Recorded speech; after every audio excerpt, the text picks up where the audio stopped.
Сакаш да ти раскажам приказна?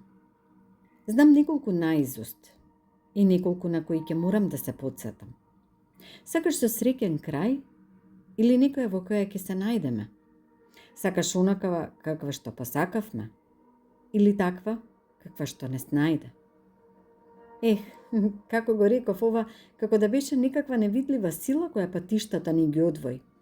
Како да не беше до мене, како да не беше до тебе, како да не беше до нас.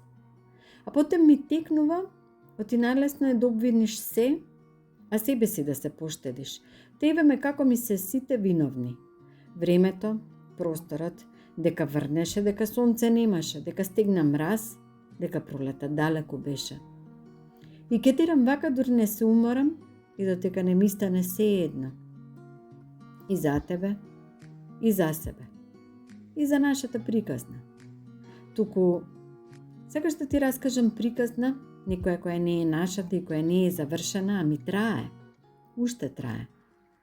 Еве, си едни двајца, како тебе и мене, кои знаеа како да се љубат, не како тебе и не како мене, кои не дозволија да се заборават еден со друг и да ги изеде секојдневието истодневноста, не како тебе и не како мене.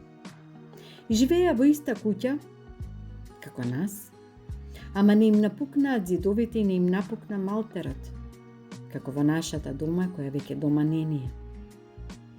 Ета, понатаму не знам оти тие приказни не се мои. И не знам како да продолжам, ниту знам како без горчина да ги раскажам, само знам дека има секакви приказни, како твојата и мојата, и онакви кои не се како нашата, кои се меки и топли, кои се удобни и нежни, кои можеби и можеа да бидат наши. Туку, сакаш да ти раскажам приказна?